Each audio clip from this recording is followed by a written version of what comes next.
Just felt like doing a little bit something different. I'm always trying to reach out to you guys and make the best videos I can, but this time I just felt like, yeah, we need to do a live stream. We need to get out there a little bit more. So, welcome. This is me. Hope I don't look too bad and blind your eyes. But, anyways, so I'll tell you guys a little bit about me as the questions start rolling in. Grew up in Southern California, raced a lot of amateur motocross. I wouldn't say a lot, but quite a bit. 9, 10, 11, 12. Started riding when I was 6, started racing right about there. 10, 10-ish. And so yeah, I did pretty good. Worked my way up to novice on the 85s down in SoCal. Raced all the main tracks down there, which was nice since it's the epicenter. Kind of got away from racing, had a real bad crash. Knocked myself out, injured my knee.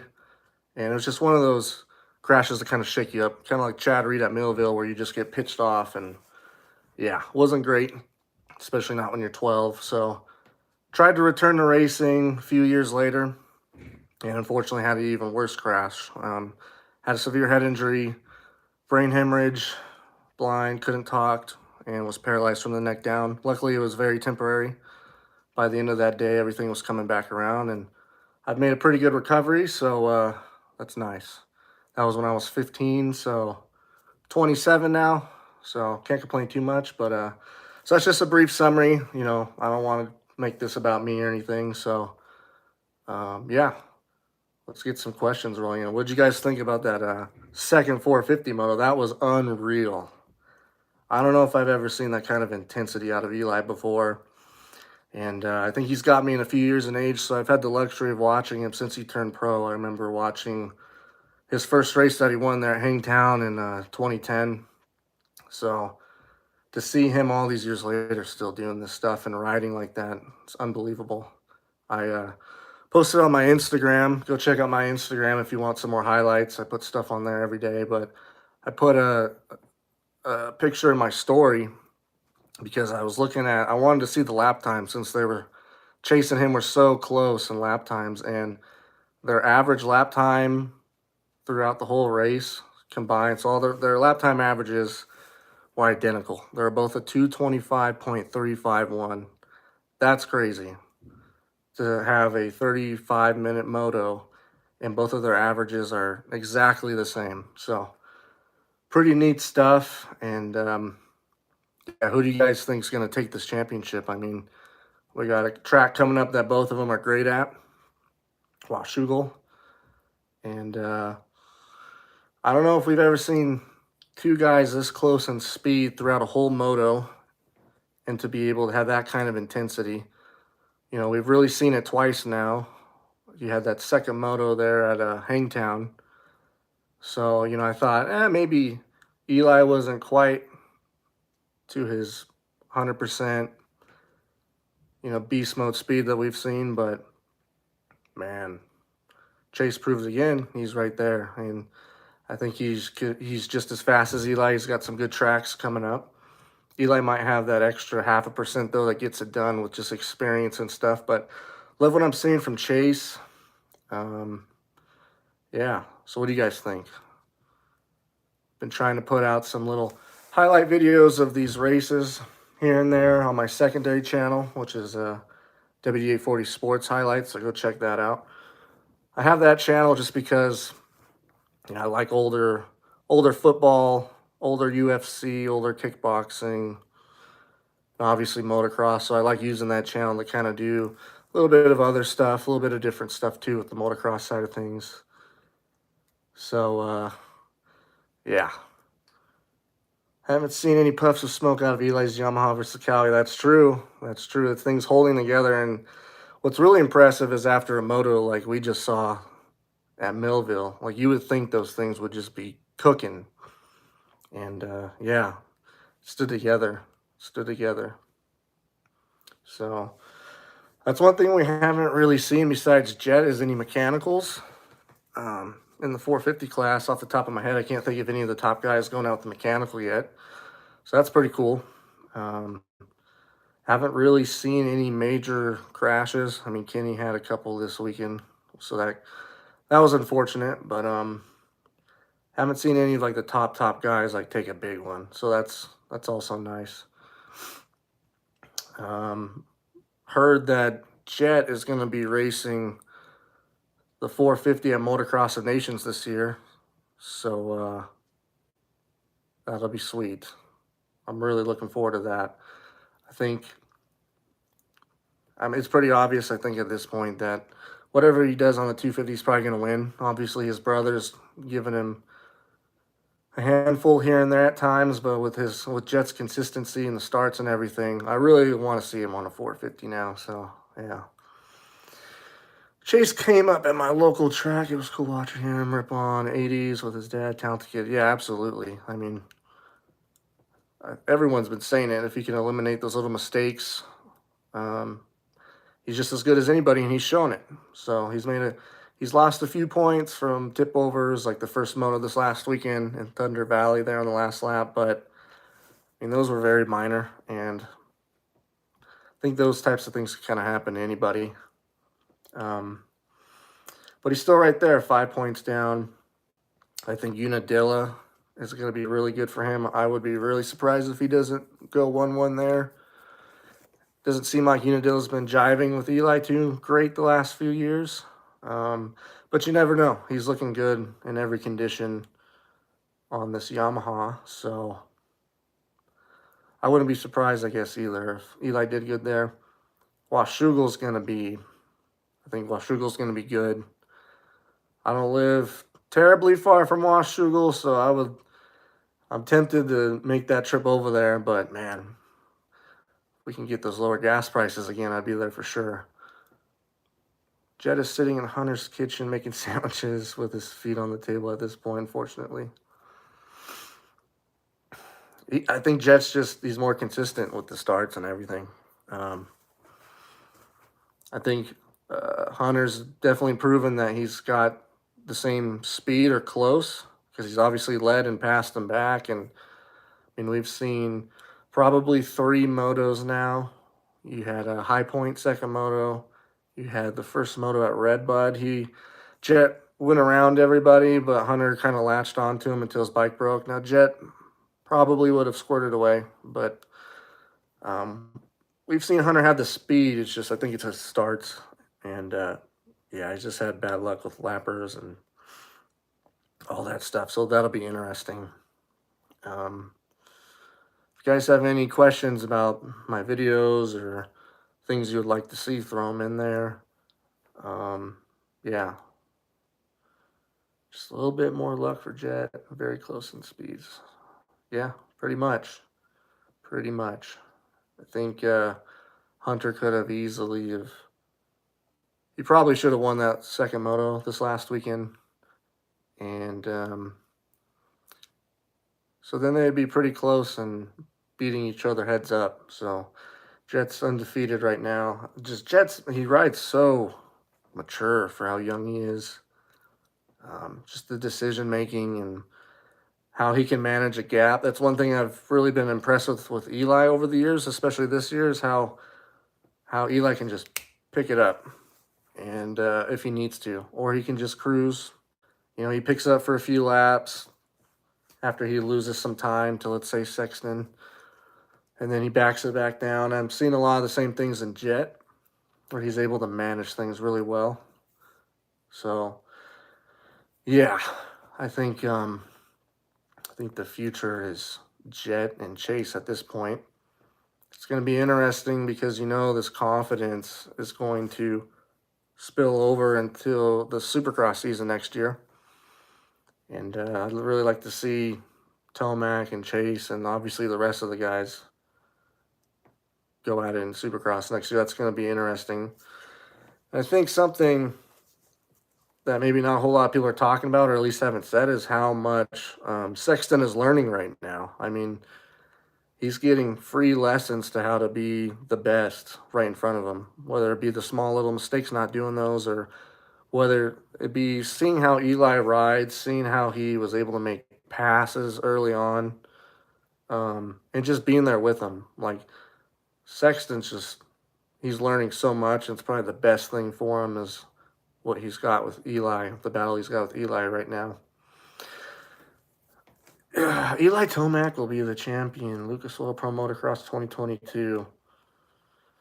Yeah, I mean, I think this weekend in Washougal, I think it'll be interesting to see who comes out with the momentum, because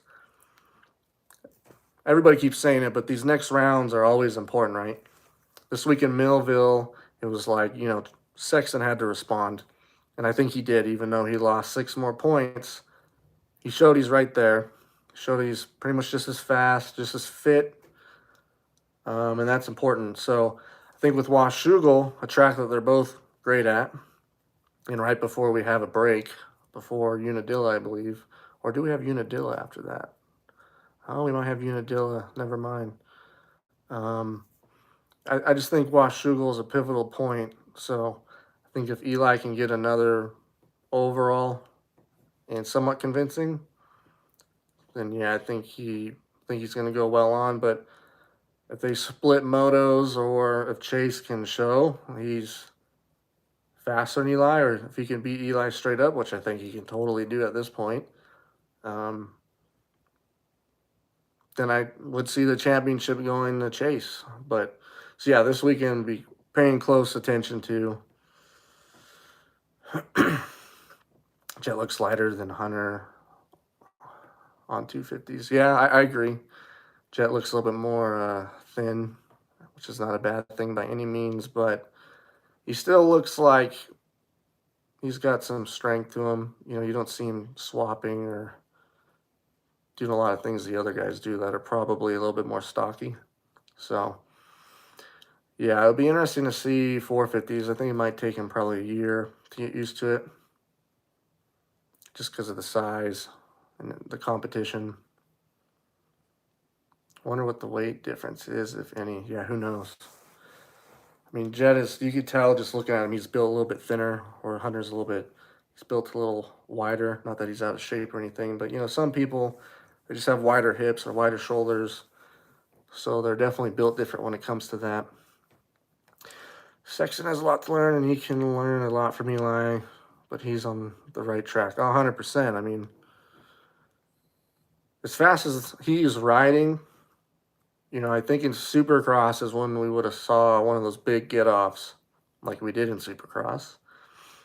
But now he's able to ride fast and keep it under control. I mean, he looked great the whole weekend besides a little tip over in the first moto. Yeah. I don't know where this championship's going to go, and I think that's great. Keep people involved, and I see Wyndham's style and Jet. Yeah, I do too. I think Sexton to me looks a little bit more like Wyndham. Wyndham kind of sat down a little bit more, and it seems like, from my observation, maybe it's not that Chase sits down a lot, but it seems like Jet stands up quite a bit. So, but I could be wrong. I don't pay super close attention to their technique. I'm not like an ex-pro, or was never like an expert or on a super high level. Yeah, I could ride pretty decent at some point, on 85s, but that's not saying much. There's plenty of people better than me back then. So it'll be interesting to see. Or Tortelli. Oh, man. Love Sebastian Tortelli. It's one cool thing about doing these videos, watching older motocross, is you come across things that you didn't get to see firsthand, and that was one thing was Tortelli in 99, 2000, 2001, and even the GP days over in Europe. I didn't really start watching the sport because I'm not, I'm late 20s, 27, so I didn't really get super involved watching it myself until probably like 03, 04, so I kind of missed that part of racing. But I've really enjoyed, even before I started making these videos, I enjoyed just going back and looking for great races I haven't seen. And Tortelli's probably the guy I came across where I was like, wow, you don't hear about this guy that much, and you should, because, I mean, he could beat Carmichael straight up, and Everts. I mean, who else can say that they could do that? Nobody. So, yeah, big fan of Tortelli. what kind of videos would you guys like to see in the future? I'm always brainstorming, you know, and I like to try to keep it. I want it to be diverse, you know. I don't want to just make the same stuff all the time. Um, I don't want the same era, the same riders. I'm always trying to mix it up.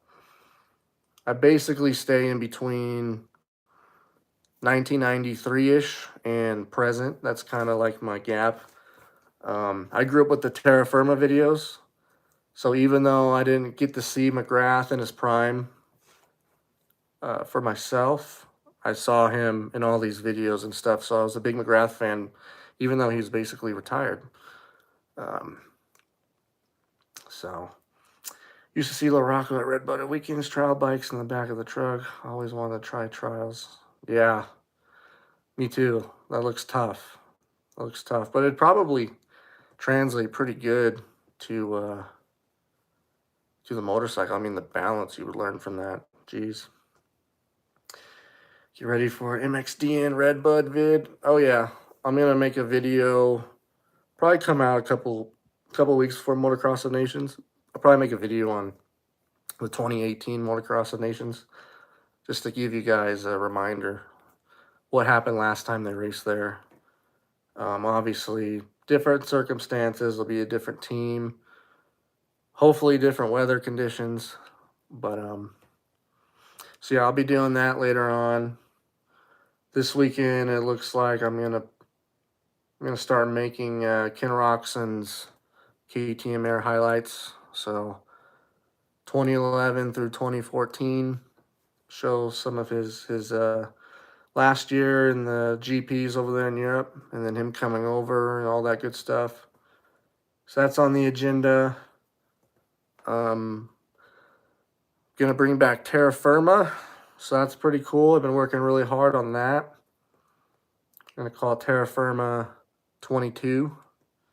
So I'm hoping that does good. That'll probably come out late September, early October, and yeah, so it's gonna be very close to how the past Terra Firma videos were when it comes to, you know, the style of editing and, you know, the enduro, the supercross, the motocross, the free riding, all that good stuff. It's basically going to be all the top athletes in the motocross world doing what they do in segments, just like Terra Firma. I'm going to use 90s or 90s style music, just like Terra Firma did, since it was in the 90s. So yeah, looking forward to bringing that back, and I think you guys are going to love it. I got about half of it done already, so it's not going to come out until later on because I want to include outdoors. I want to include the Motocross of Nations in that, so obviously gotta wait. So slow-mo works bikes from MXGP Air vids would be cool. Yeah, it's tough finding footage like that when it comes to older stuff. Like now we have, you know, like Team Fried's a great example. Great footage, awesome stuff, great slow-mo.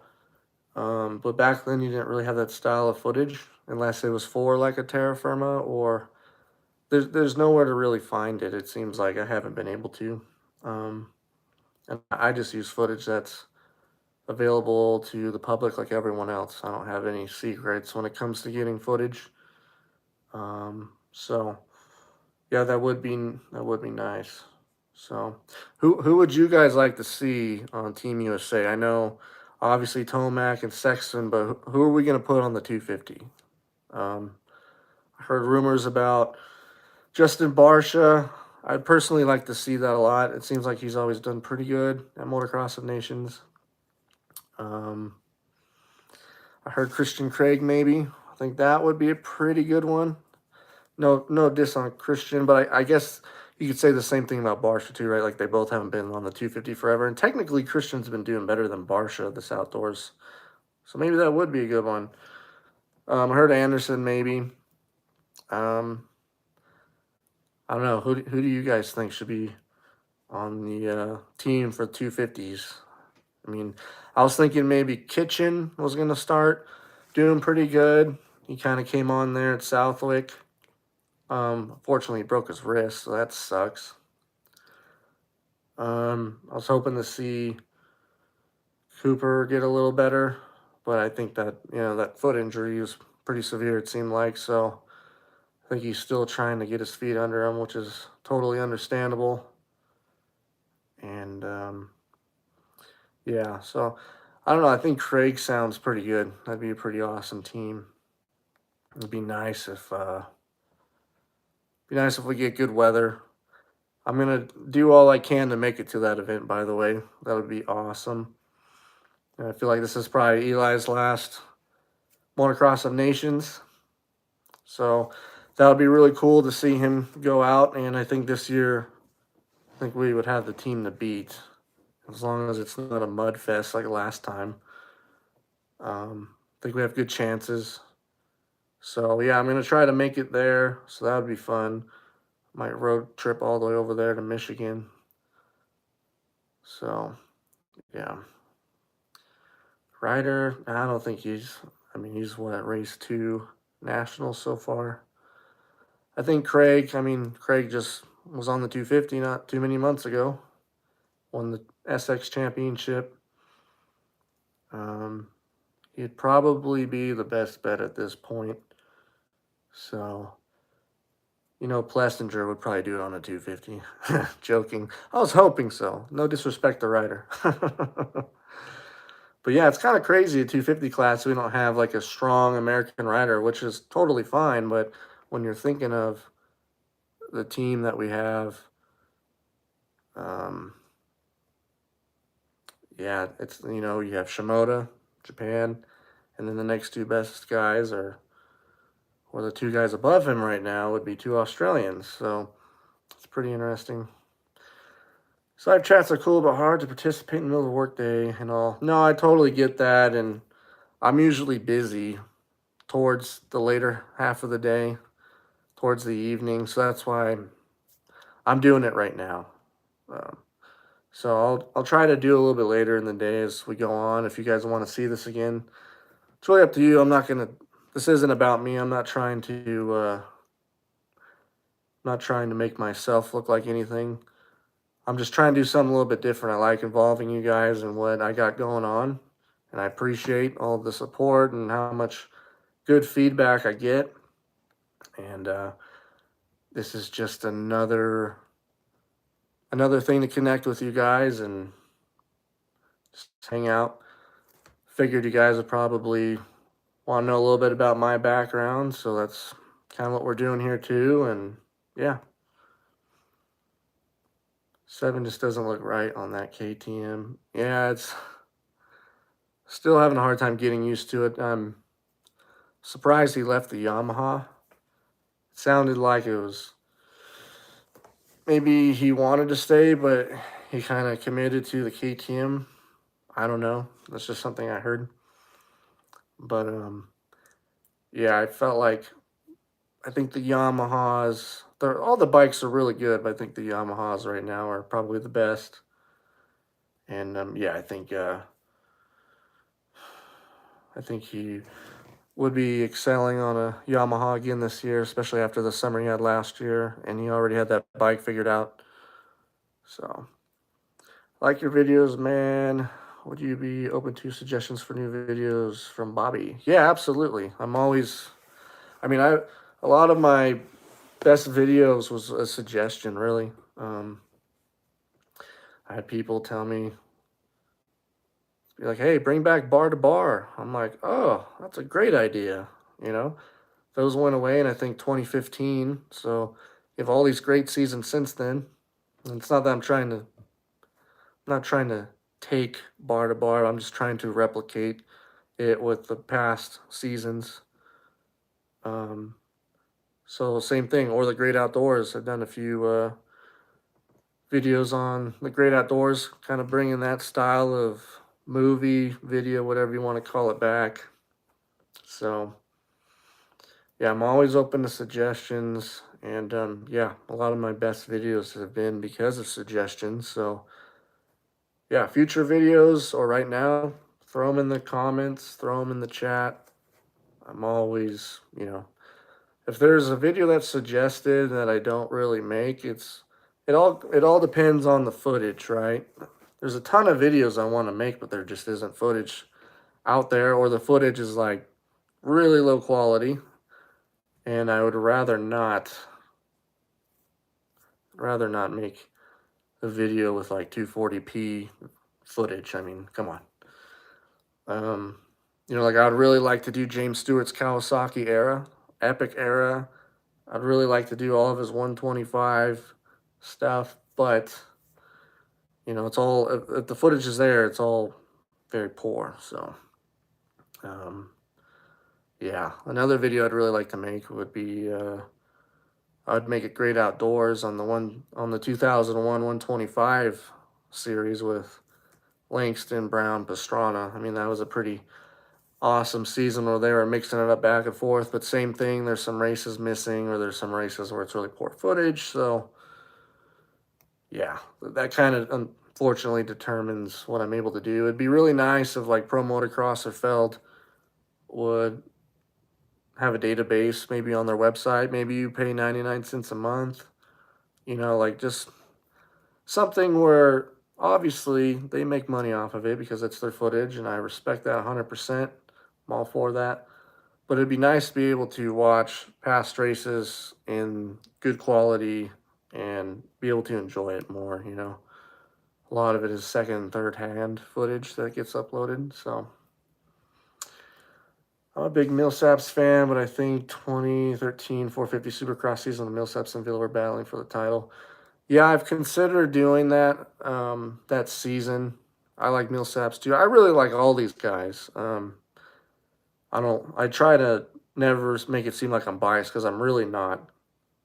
If it seems like I'm biased, like I put out a lot of Eli Tomac videos, and that's because the guy's a human highlight reel, like he's just got great highlights, the way he rides, beast mode, come through the pack. I mean, it's everything you'd want if you're making motocross highlights. So, there's so much of that with him that, it's just kind of inevitable that I make a lot of videos of him. So, it's not that, I ignore people like Chase Sexton or Jason Anderson or any of these other guys right now. I mean, they're going to get their dues, trust me. But I like all the riders, and I have plans to try to give them their dues here in this off season with some videos coming up.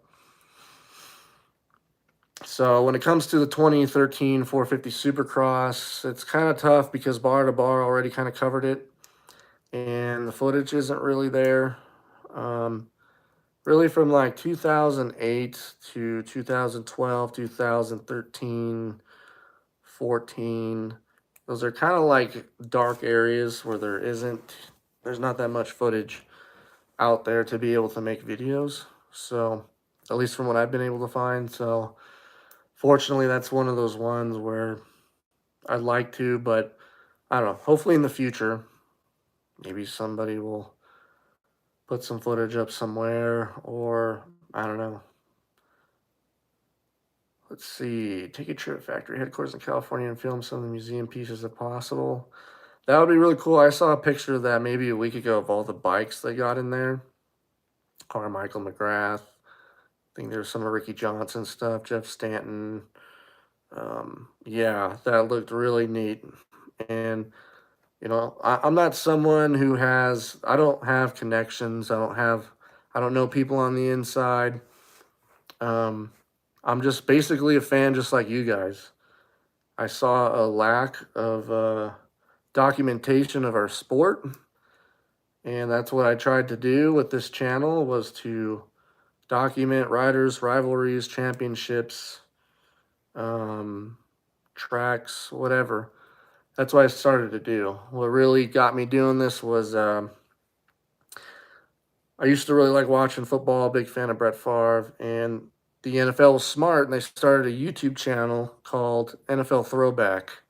It's all the past NFL games, the really good ones, and rivalries. Like they have a video where it's like all the times Peyton Manning and Tom Brady played each other.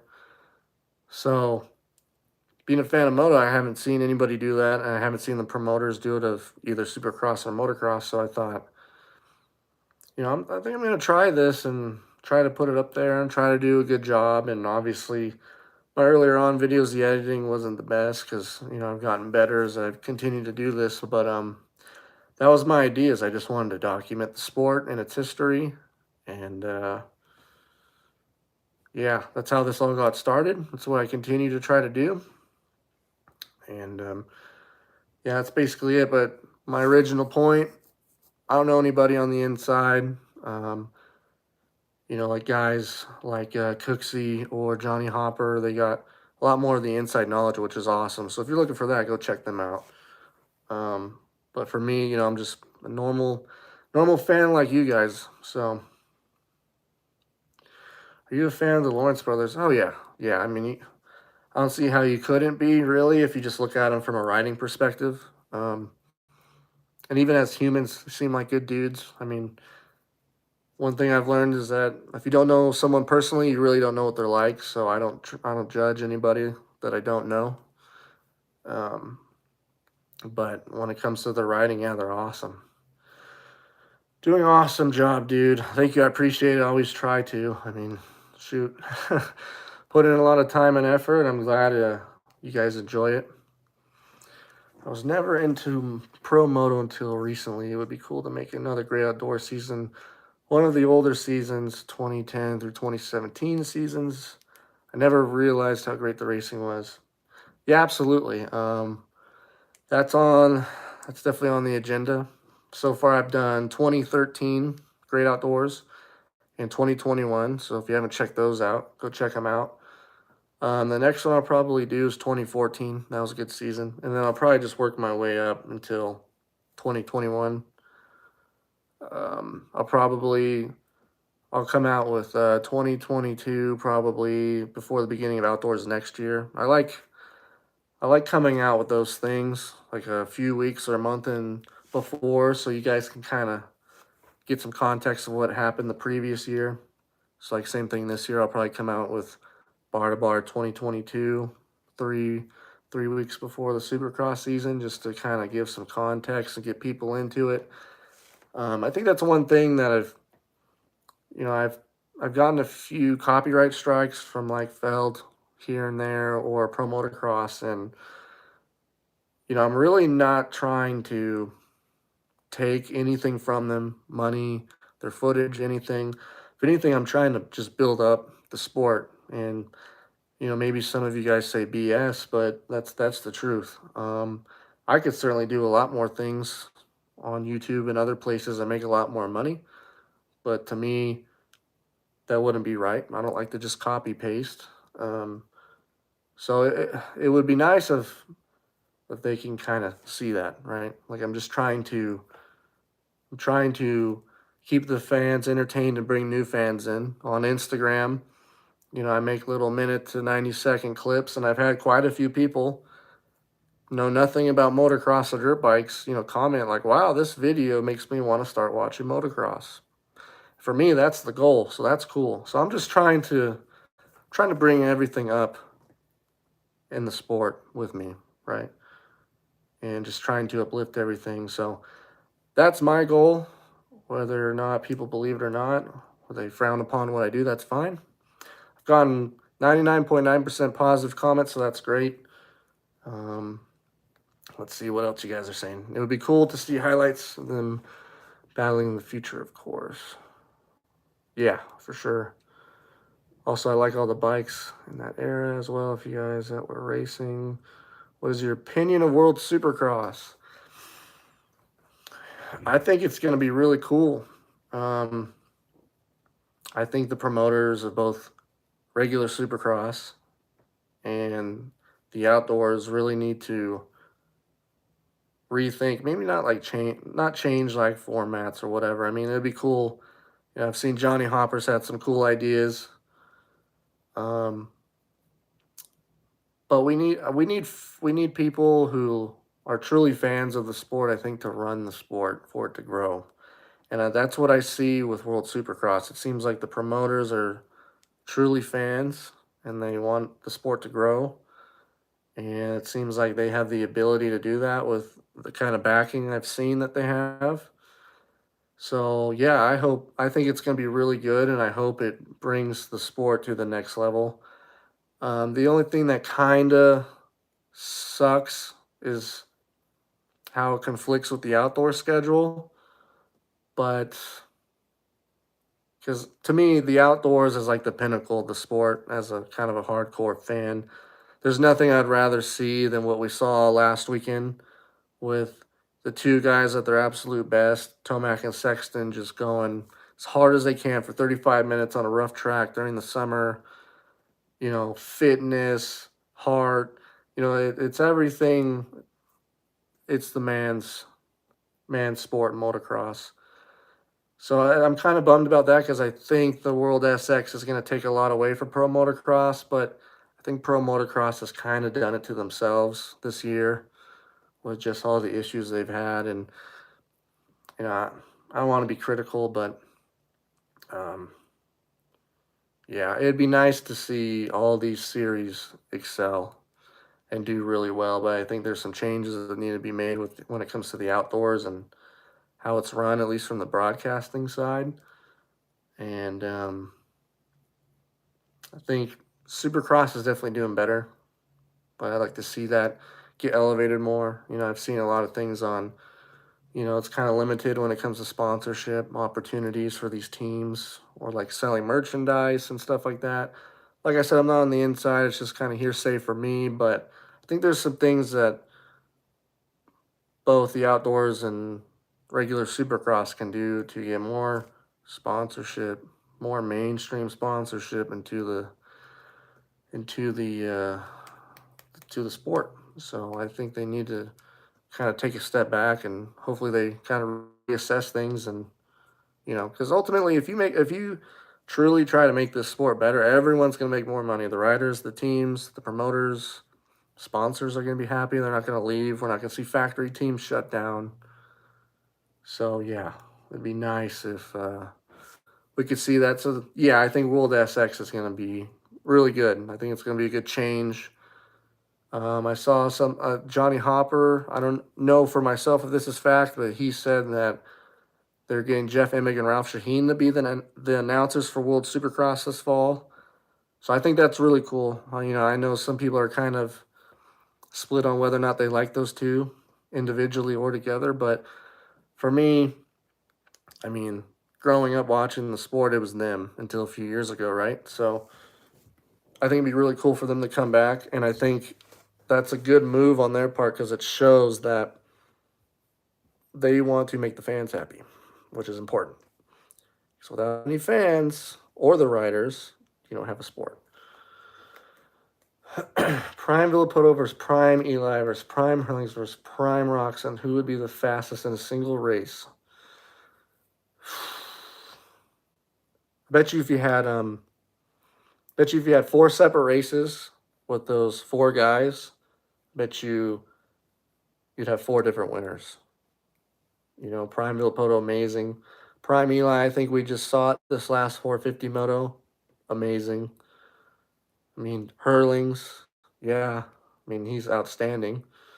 And then Roxon, you look at 2016 Roxon, I think he can beat anybody, you know, along with a Prime Eli, a Prime Villapoto, and a Prime Hurlings. So that's tough to say. It'd have to be a more like specific track. Um, Obviously, if it's like Lommel, Hurlings would probably kill him. Tomac probably wouldn't be too far behind. Roxon would probably be right behind Tomac, and then I'd say Villapoto just because not that he was a bad sand rider or anything, but it seems like Hurling's obviously good. Kenny rode over there for a few years, so he obviously knows how to ride that stuff. And then Tomac, he's obviously good in the sand. So I guess it just depends where. SX is Ballot MX in a fist fight.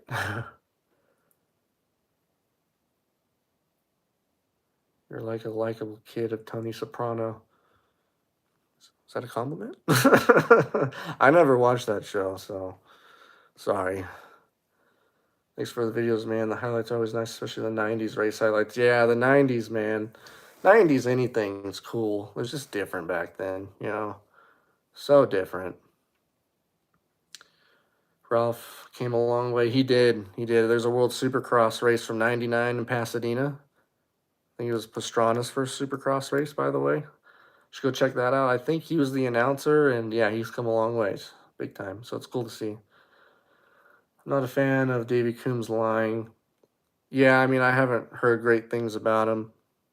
Like I said earlier, if you were on, I don't judge people I don't know unless I know you personally. I'm not going to claim anything about you, but there's a lot of people that seem to agree with your opinion. So I don't know. Thoughts on Bam Bam? mm, I like him like all the riders, like I said earlier. Um, I think he rides a little bit emotional. And I think that's why we see some of these run-ins that he has with people. I think he gets a little antsy or a little I don't know what you call it, and I think it just leads to like a decision in the moment. I don't think he's like a bad guy or anything. I'm sure he's totally cool, but yeah, he's made some, I think, some poor decisions in the past. But I have nothing against him. Uh, if he were to win next week, awesome. You know, he's obviously a great rider, fast and shape, and he looks good on the gas. So yeah, I don't have anything really bad to say about him. So I would like to see him maybe. It's hard to say, right? We're not in the helmet, but I'd like to see him maybe pass a little cleaner, I guess. Absolutely love Moto Subi. I want to see the sport grow, but the broadcast for Moto this year has been an absolute joke. Yeah, I mean, I've been watching some races back from 2014. It was MAP TV back then, along with NBC. But I mean, the quality, HD, great quality, no problems with the broadcast. So I don't know what's changed in 8 years, right? I mean, the technology's only gotten better. So I don't know what they did. I don't know if they didn't put as much money into that side of things or what's going on, because I feel like they should have it figured out by now, especially being a pro sport. It is motocross, but, you know, uh, no one's going to watch a sport that cuts out mid race every weekend. So they definitely need to invest in that. And I think that's where World Supercross is going to take over, is the professionalism of the event, the broadcast, and then it seems like good people running it. So I could see them really taking over because of that. And I think outdoors and Supercross need to take some notes.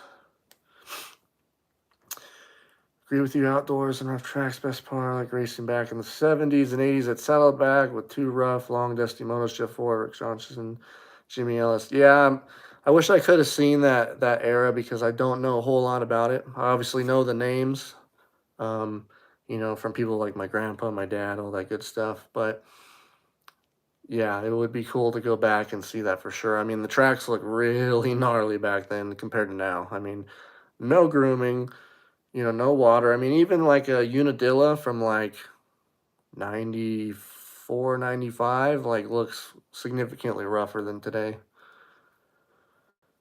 I love your videos, man. Thanks for all the work you do. I appreciate it. I appreciate it. It's always more good stuff to come. Always trying to think of cool things. So yeah, is Jave Seven the most innovative rider of all time? Introducing the Bubba Scrub. No one else invented a move that literally every rider does now.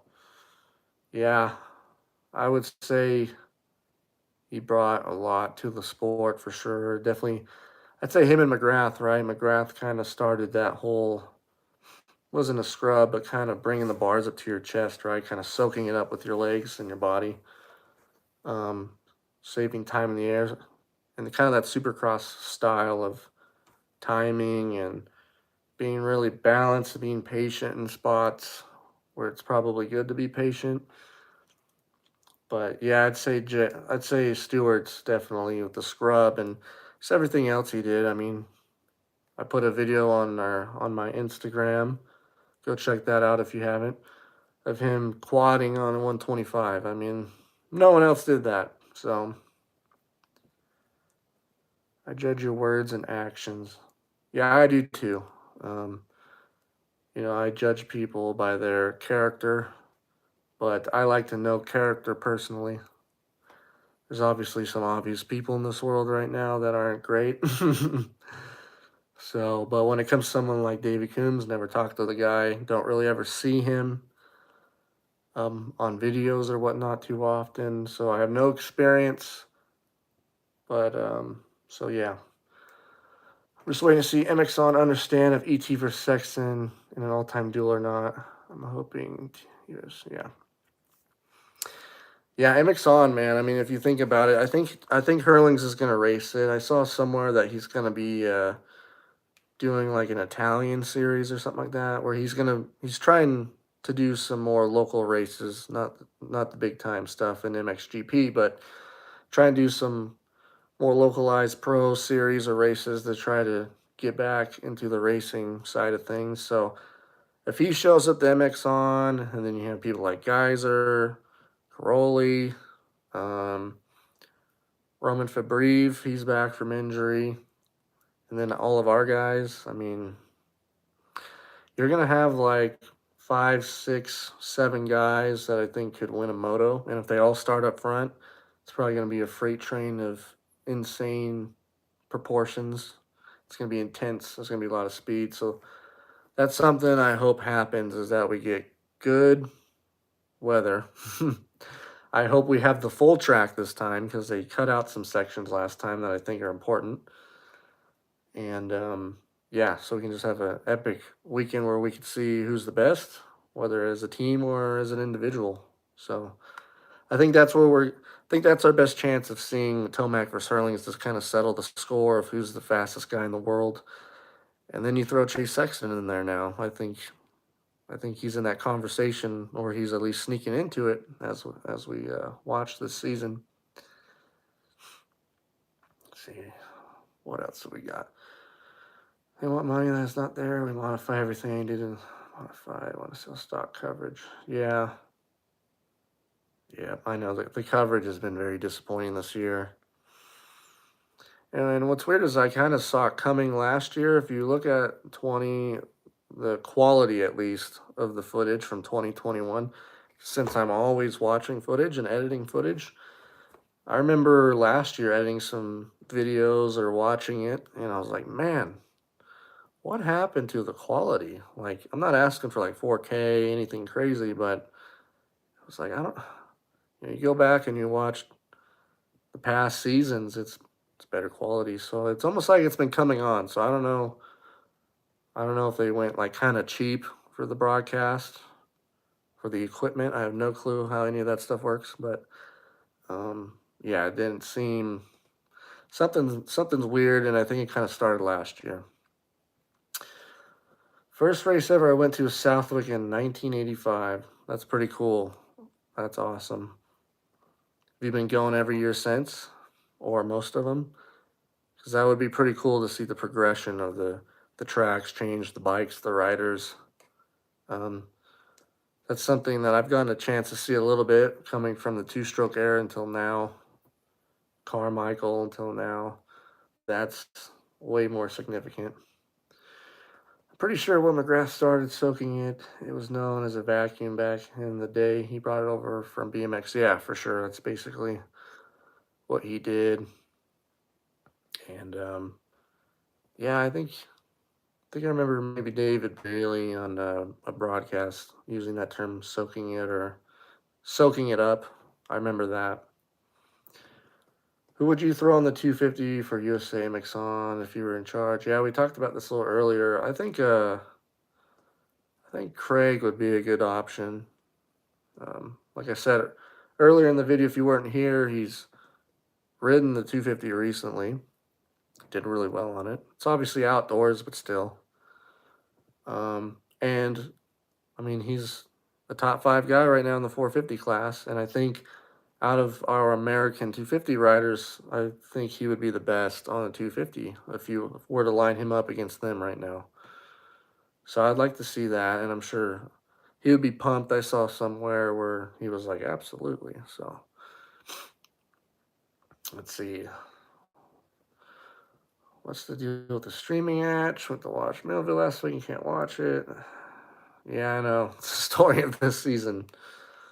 I pretty much just revert to watching whoever puts the live streams on YouTube. You know, it's unfortunate that that's the way it's got to be. And then this past weekend they switched to Flow, which I don't think they were supposed to do until next weekend or the weekend after. I'm trying to look at the date. Yeah, I think it's next weekend. So, not sure what's up with that. Um, but I'm just hoping it gets better because it really needs to. Tomac, Sexton, Barsha for MX on. Yeah, I would have to agree with that. I think Barsha or Craig does good. So, Igor7 has the good streams. Good to know. Yeah, it's tough. Because it's like my Map TV subscription, I got it. Didn't work the first round, so I'm like, oh, I guess I'll check YouTube because every here and there somebody streams something, and it's for free on YouTube. I'm like, what? No commercials. It's another thing that's kind of bothered me is all these years, if you buy the subscription for the online streaming, you didn't get commercials. Well, this year we have been, so that's frustrating because I'd rather pay the extra money than not watch commercials. So, yeah, hopefully they get it ironed out and they just listen to the fans. Just listen to the fans. They're the ones that pay the bills. So, just get back to that and everything will be all right. It's crazy they banned two strokes due to emissions, and here in Europe we can buy two strokes road legit, but in MX emissions they don't pay much part. And two strokes are extinct.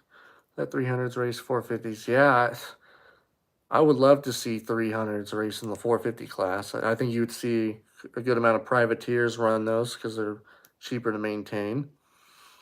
And I think if you really did some things to it, it would probably be pretty competitive with the 450s.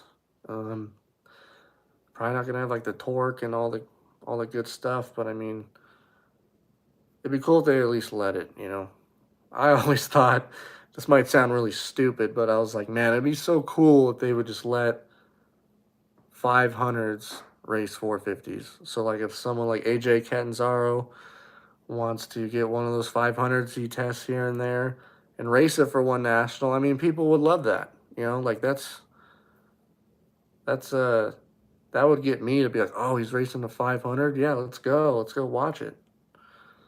And obviously it's outdated technology, and I don't know, maybe that's a stupid opinion, but it would be really neat. So you know there'd be guys out there like him, possibly, or somebody else who would run that, and then it creates some buzz and some more interest. So that would be pretty cool. I'd like it if they can kind of lack some things or something they've been talking about for a while is allowing 252 strokes race 254 strokes. You know, I think technically the stock 250 might make a little bit more power, has like an advantage in an area or two, but I don't know. Just my opinion. And like I said, I'm not like super techie with motors or anything like that.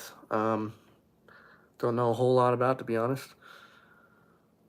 But it would be cool if they loosened it up, and I feel like that's something that they should do. I mean, can you imagine if you had 250 two strokes racing in Supercross again? Again, that could actually be kind of competitive, you know, like you have Stink Dog or Catanzaro that do that, which is cool, but it'd be cool if it was like competitive somewhat, where you can get a good score if you're a good rider riding one of those. Or create a third class, 252 stroke class. I'm sure you can get Chad Reed to race that. You know, we've seen, 2020, you had the Moto Fight Club, Pastrana raced that and some other great legends. So you might be able to get some of these guys that are recently retired or maybe retired for a while to come out. Maybe only have 5, 6 of those a year, or maybe like a Triple Crown format, but just something to bring some interest back to the sport. Because I've gotten a lot of comments too, unfortunately, of people that are like, yeah, I stopped watching the sport when 4-strokes took over and they don't allow 2-strokes or this or that. And it's like, there's a lot of diehard fans that I've read that have left the sport or paying attention to it because of the changes. And I think we need to do something to kind of bring those people back. And obviously the 2-stroke market has gotten pretty popular the last few years. There's a lot of videos on it, a lot of people riding them, racing them. So I think it'd only be a good thing. So yeah, no, 500s, but with mandatory countershaft. That would be awesome. It'd be an event within an event. Yeah, basically. England has 2-stroke versus 4-stroke 250 classes. That would be nice. I don't think that there's... you put a Star Yamaha against the Privateer on a 252 stroke. Come on. So, I remember, I think it was 2016 Outdoors. Maybe some of you guys remember this, but Roxon wanted to ride an ARM 250 at the last round of motocross because he already wrapped up the championship. But there was a rule with pro motocross that prevented him from doing that. It was like a manufacturer's rule where it was too old or something like that. It's like, man, come on. Like, really? Really? Can you imagine seeing like a older CR or KX500, someone lining up on the gate with that? Like, that would be insane, and it'd be awesome. So, yeah, I don't know. Well, anything else, you guys? We've been on here for almost an hour. I'm willing to stay on a little bit longer, but let's see what we got going on. What's your predictions for Washougal? Let's go. 450 predictions. Hurlings versus Tomac. I'd like to see that. Yeah. I think the world's been looking for a rematch for some time now. The only time that they really got to go head-to-head was at Ironman. Now, Tomac had a championship to win. Obviously, the first moto, he was going for it. Went a little outside, crashed. Was that Tomac riding over his head? I don't think so. I just think he was maybe riding a little antsy and just made a little mistake. Obviously, he had the championship on the line too. And then we saw him the next week race at WW Ranch for the MXGP. And they flip-flop motos basically. Tomac hole-shotted, won it by like 30 seconds first moto, and Hurlings did a similar thing. Crowley was out in front of him. Crowley made a mistake. It would have been cool to see what would have happened if Crowley didn't go down. But then Hurlings beat Tomac by 30 seconds. Tomac, he was pretty close to behind Hurlings at the beginning, and they kind of got away from him. So there is that. They were definitely faster in that second moto. But, that was, I think, is still maturing Eli. It was 2017. He just won his first 450 title. And that outdoor season, I think he made some mistakes. He had some of those weird rides, which I guess now was due to suspension settings, which at least now we know. Better late than never, I guess. But it'd be nice to see them because they're obviously both matured and they got a ton more experience now. And we've even seen in Europe that gap be bridged between Hurlings and the other competition. I think he still got him on speed, but there's plenty of races last year in MXGP where Fabrive or Geiger or even Caroli were right there with him at the end of the race. So, it'd be nice to finally settle that. So I'm really hoping that's what we're going to get at Motocross of Nations, but time will tell. So, God willing, hopefully they stay healthy and the weather's good. And, yeah, they show up. They're both comfortable on the bike.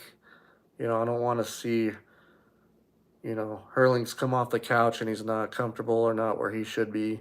I want to see them at their best, go at it. I really like Gypsy Tales. Um, Sounds like they're trying to put together like a head-on-head race with them. Hopefully that happens. We'll see. I think Tomac's got a lot more important things, especially now that he's racing MX on and the World Supercross in the fall, and then he'll be defending his championship. And then after that, he's not doing outdoors. I wouldn't be surprised if he jumped over to World Supercross for next summer. It seems like it'd be a smart thing to do. Tomac, Sexton, Dungey. Is that for MX on? Man, Dungey hasn't ridden a 250 since 2009. That's a long time ago. Gonna be a sad day when Tomac hangs it up. 100%. I mean, say what you want about the guy, but I mean, the rides that he puts on like this last weekend, I mean, who else have you seen do that consistently over 8 years in the 450 class alone? I was just watching Millville from 2014. Same thing. Comes from behind, gets on his roll, you know, and gets the job done. Bullet has some more speed, but I think Tomac has the edge with experience. Yes. The only way I see Jeffrey winning in a head-to-head race, or if they both start up front for second, whichever way you put them, is if Jeffrey can run a pace that Eli is not willing to run. And Hurling's could very well be possible that, but, you know, sometimes he throws it down on the ground too. So, I don't know. Obviously, Hurling's is outstanding. Big fan of his too. Got nothing bad to say. But I hope we get to see that at some point because, especially with Tomac, you know, coming to his end. And I think Hurling's, he's not too far behind in age. So we're probably not going to, we're not going to have the both of them in their prime for much longer. MXon will be a close one this year, and Eurosport should have coverage here in the UK. Yeah, that'd be nice, huh? Used to be, I mean, all the times MXon was in Europe, it seemed like it was such a pain to try to find it, to watch it in the US. So hopefully it could be broadcasted appropriately for everybody around the world. Tomac, I don't see him losing the championship. Yeah, earlier on in this conversation, I was saying I think this weekend's gonna determine which way we go with this championship. If Chase can respond, get a win, or they could split motos, I think that's a big win for Chase, which he could very well do. I mean, look at what he just did. Right on him. Whole race, yeah, Tomac came from behind, but an insane ability with Chase is how he can get past and then latch on to somebody like Tomac, or he did the same thing to Anderson or Kenny in the first round. It's like, that's a skill right there. You kind of saw similar things in Supercross with like Reed at times, or Stewart was good at that, but Stewart was willing to, you know, risk it to try to hang with people. And it looked like Chase was pretty under control that second moto, along with Eli, but yeah, it'll be interesting to see what happens. So, looking forward to this weekend. All right, guys, well, we got a little bit over an hour. I got a video to get started on for you guys for this weekend, so hope you enjoyed it. Would really appreciate if you liked the video. You know, share it with your friends. And if you'd like to see this again, maybe become a weekly thing here on Mondays, let me know. I'll do it. And there's obviously plenty to talk about as things progress in this championship. And with MXon coming up, I'm sure we're going to start hearing things with silly season, team changes, all that good stuff. So, yeah, I appreciate it. Stay tuned, and we'll see you next time. Thanks.